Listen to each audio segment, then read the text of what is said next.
Hey everybody, welcome to Work Against the Grain. My name is Jeff. I've got a clock repair here that I think we can do in Aspire.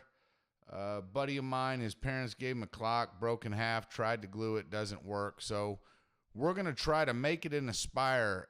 On this video, I did a little different. I gave you some Aspire and some machining, Aspire machining, and finished product at the end. Rather than a really long tutorial followed by a really long machining, we kind of mixed it up a little bit. Maybe this format will work a little better. So enjoy the video. I think it's a good one. And thanks again for watching. Work Against the Grain. My name is Jeff. Okay, so obviously before we hop into Aspire, we needed to put the blank together, right? So the first thing that we did is we took, it's made out of 3 pieces of oak, and we took the 3 pieces of oak and made absolutely sure that they were planed down on both the front and the back so that we could start out with really great pieces of oak all glued together so that our measurements, look, we're not building rockets here, right? We're building clocks, but we really needed our stuff to be right because some of this stuff was going to be, had 1/16 of an inch tolerances, and it had to be right. So we wanted to make sure that all of the stuff was planed appropriately.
Okay, now that all 3 blanks were glued together, we needed to make certain that the top was great, and we took it down to 3.75 inches.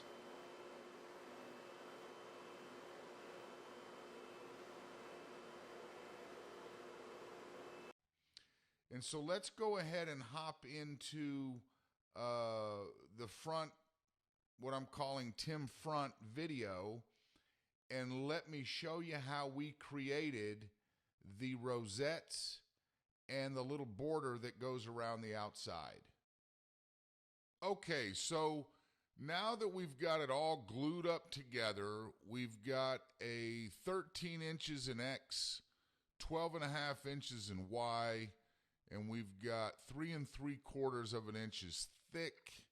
We're going to start 0 from the spoil board. Our XY datum position is going to be in the center. I am going to work in inches. And then we'll use the standard resolution, and we're going to click OK. Now this part was pretty easy actually.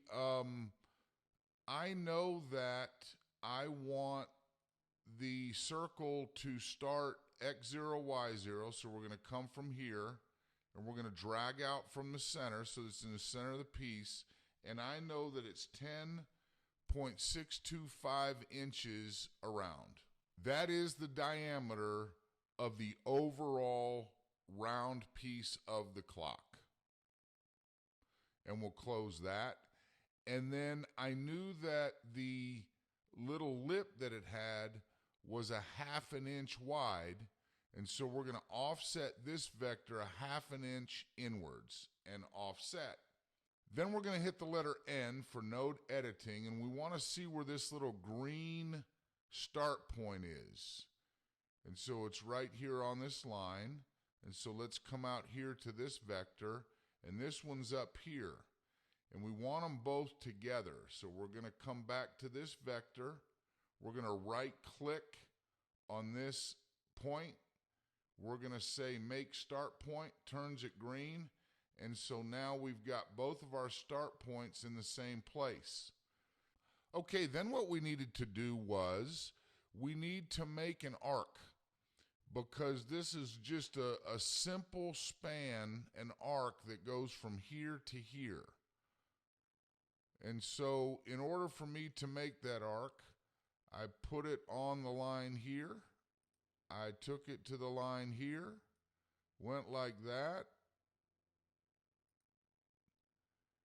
And with the arc selected, I knew that I wanted my height to be 0.1875. Apply and close. So now we've got our arc here, which is going to be the vector that we're going to use to sweep between these two vectors.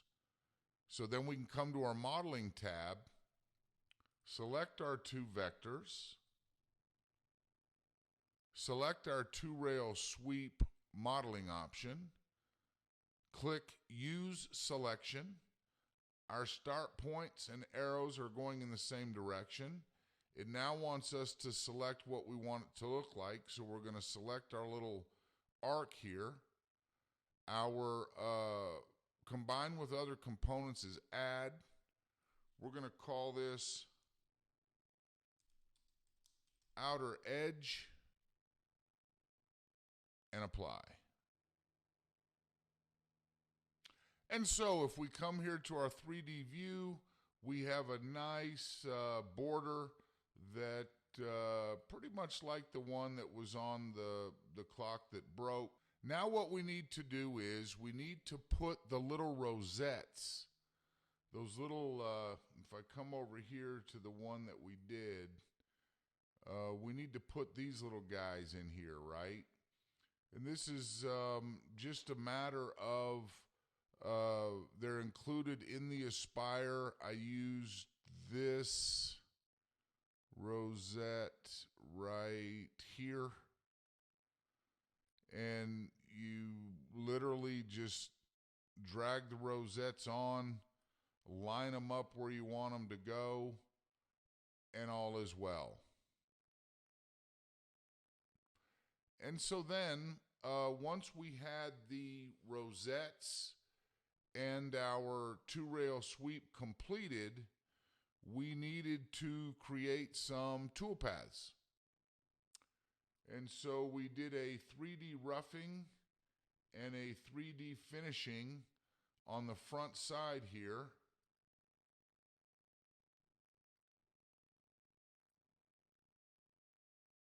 And this is what it looks like in Aspire.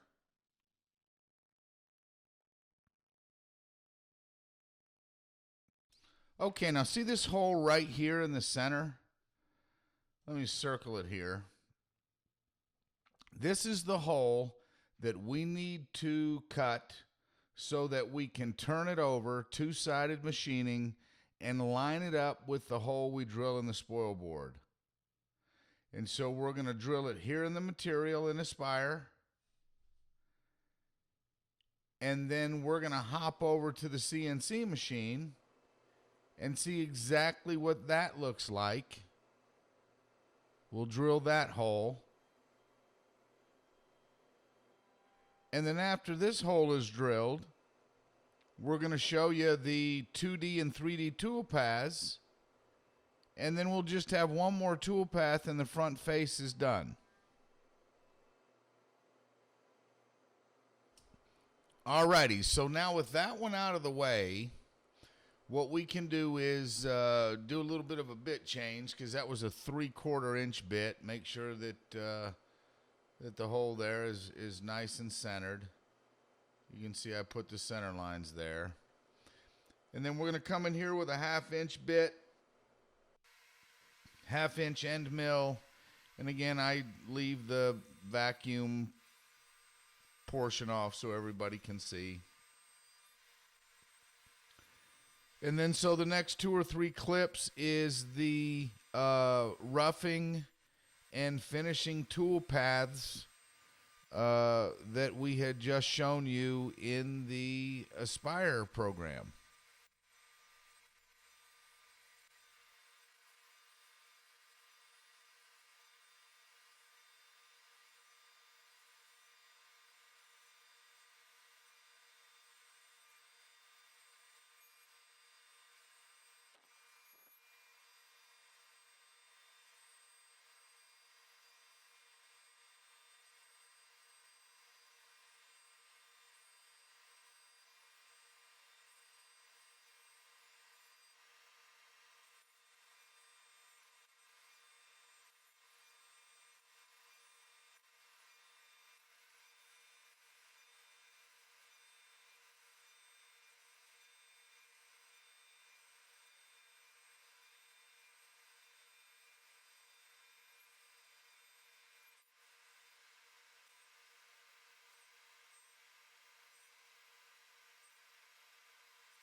Okay, so we're going to finish up the 3D tool path.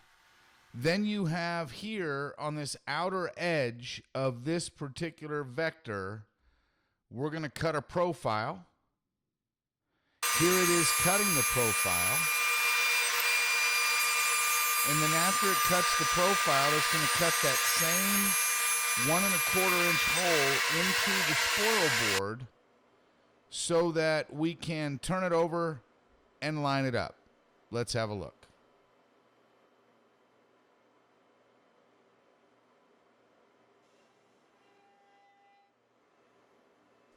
Okay, so our line-up hole is cut. We got the 1 1/4 inch down in the middle. There it is coming down into the hole of the spoil board, nice and tight.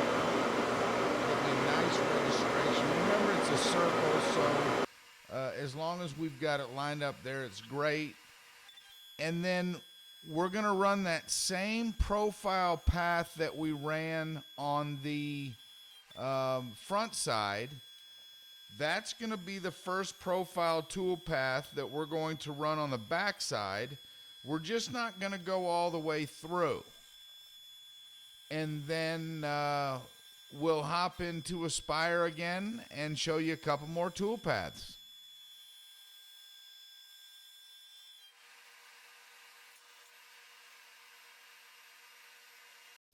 Okay, so long story short, this center hole is what we use to line it up with to do the two-sided machining.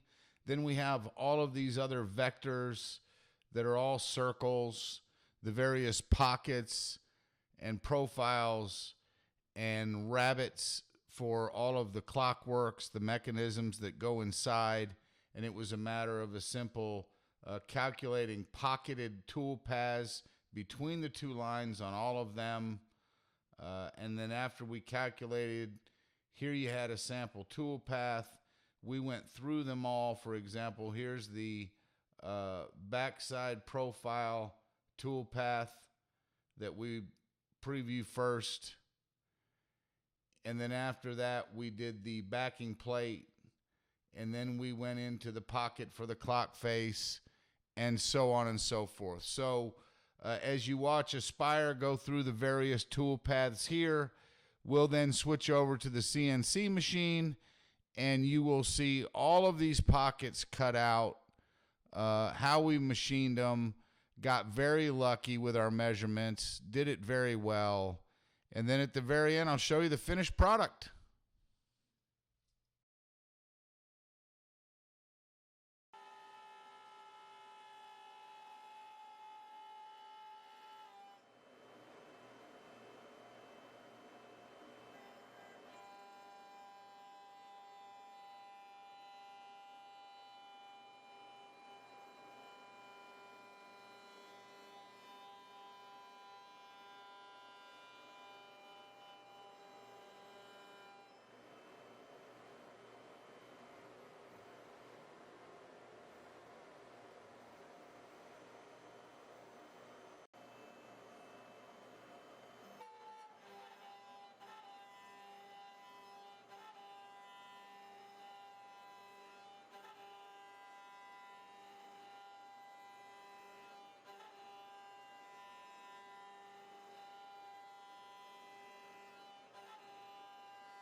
Okay, and so now that the last pocket has been completed here, you can get a really good look at the various rabbets that the glass, the clockworks, the backing plates sit on.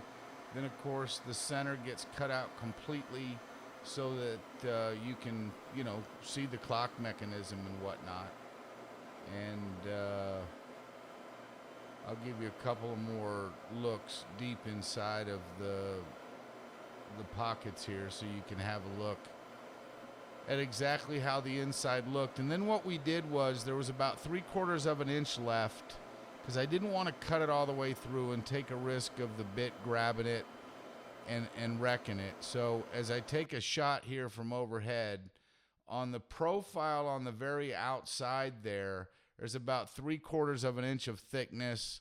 I ran it through the bandsaw to cut the outer edge off and end up with just the solid ring. Took it over to the belt sander, sanded it really nice on the inside and the out, and we were done. We had created a replacement clock holder base thing for my friend's clock. And here are some finished pictures of the final product. I was able to match the stain relatively easily. Wasn't too difficult. Just about any dark stain looks good on oak. So we mixed a little red mahogany and some walnut and a little bit of polyurethane, etc. And if you want to know about finishes, Mark Spagnolo's the guy to go see, right? And so I think it turned out really nice. I think it looks good. It certainly turned out better than us trying to glue it together. And we ended up with a really nice clock. And I don't know. Now that I got the top section down, maybe I'll go and see if we can't make some bases and see how those turn out. So I want to thank everybody for watching and subscribing. I really appreciate all of the support. I sure try to get as many of these up as I can. I do have a real job, and it does take up some of my time. This continues to be a love and a hobby and a passion, and so I really appreciate everybody watching. This has been Tim's Clock Face on Work Against the Grain. My name is Jeff.